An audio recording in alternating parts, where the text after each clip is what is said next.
You're watching us here on Mad About Markets, a futuristic introduction to the grain of the past itself. The millets that we're talking about. Ritu, there are a lot of opportunities, but there are some challenges as well. There always are, and we talk about both. You start with the yeas. The opportunity. The biggest one is, of course, the fact that you can't deny the nutritional and health benefits that millets provide. But the limited awareness about millet products itself is a big hindrance. But the government is behind it, it's supporting it, putting money is behind research and development. But there's inconsistent infrastructure. That's one of the big hurdles for the industry to really overcome. If that fixes, then not only do we have a captive domestic market, but also huge export potential. But there's undeniable competition from other more popular grains like rice and wheat, and that's hard to overcome. Think of a bajra pulao as against a basmati one. But, I take your point.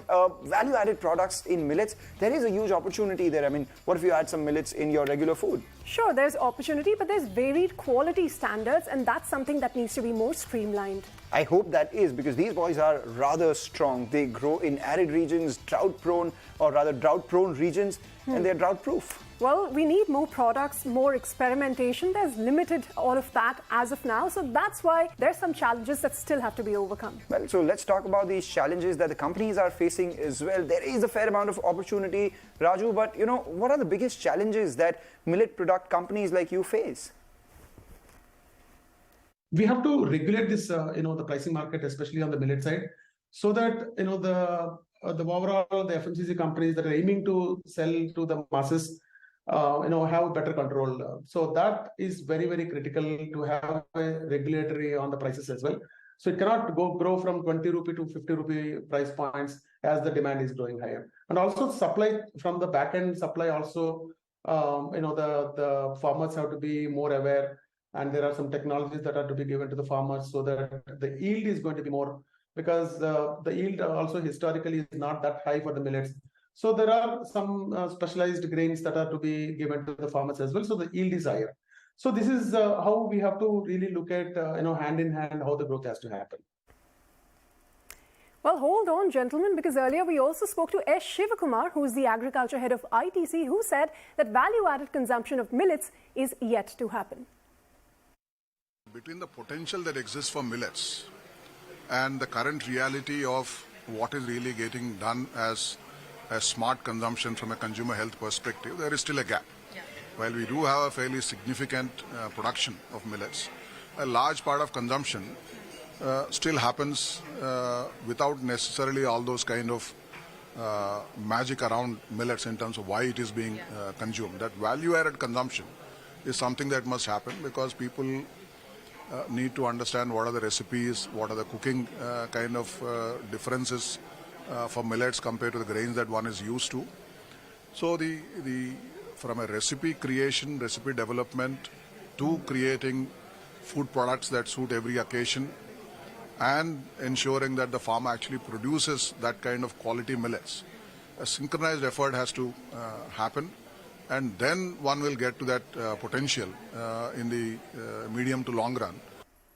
Well, Prashant, we talk about millets being difficult to process. How do we make it ready for all the popular categories where millets are now being used as substitutes for, say, something like wheat and rice? So two parts to this question, I think, Mangalam. One is the processing and the second is the consumer. So I will look at them in two buckets. The great part about millets for the consumer is it's just phenomenally good for you. When we talk about also the phenomenally good for you, it doesn't really have a lot of the nasties. It's pretty much gluten-free. Now, obviously, as that is some benefits that are there from a consumer's lens, the piece that becomes difficult from a processing is food processing is not known how to do things without maida, right? And I think that's a very, very core pillar at Soulful. And so what we have actually brought in to the place is immense amount of technology, built machines around millets, ensure that we have brought our engineering might to the forefront to really bring the goodness of millets and not skin out the goodness of millets while we process food. Is it difficult? Yes. Is it impossible? No. I think it's just about the sheer dedication that we have towards bringing the goodness of millets to consumers. The second part is on the consumers. Is it difficult to consume? I think if brought together well, as we have done in the entire product range. And there are also a lot of other brands that are doing millet-based products. If we bring them together in a form that's convenient and relevant to consumers, I don't see the challenge. Well, as always, it is now time for the bigger question. Are millets the food of the future, or are millets the future of food as well? Well, I mean, we will get, both Raju and Prashant's views on this. Prashant, go ahead. I think you'll hear some great news from us soon on what we are doing outside of India. I think the demand is there. We will have to be at it. There will be some significant investments. Do they have the connection to millets as India has from a ragi, jowar, bajra? Not as much. But do they have a relatability from a quinoa per se? They've seen quinoa. They've brought in quinoa into their lives. And I think that provides millets the door. And given the sheer fact of the sustainability piece of millets, I think we have a very, very strong story. Like I said, it's not a one-year phenomena. It's going to be about staying dedicated, staying focused to the cause. I'll tell you just a very basic example which has been known, but I wanted to tell this very important fact. So for a kg of rice to be produced, nearly 4,000 liters of water is required. So for a millet, alternative millet, which is highly nutritious than the rice, about 850 liters of water to be used. So which essentially mean it is absolutely good for earth. So True Good, for example, in the last 3 years, we're able to save 25 billion liters of water because of the high procurement of millet. So that speak huge volumes about how it is so critical for the earth. And also this is weather resilient. This crop is weather resilient. It also can grow in the drylands as well. So as more millets are coming in, there is that much greatness for the earth as well. So the millets definitely are going to dominate the market. They're not going to be any longer step grains. So millet definitely is going to get into the mainstream in the next coming years. Well, let's also put this question to Devendra of Samyog Health Food is still with us. Devendra, so the bigger question to you as well. Do you think millets are going to be the food of the future? Putting everything together then?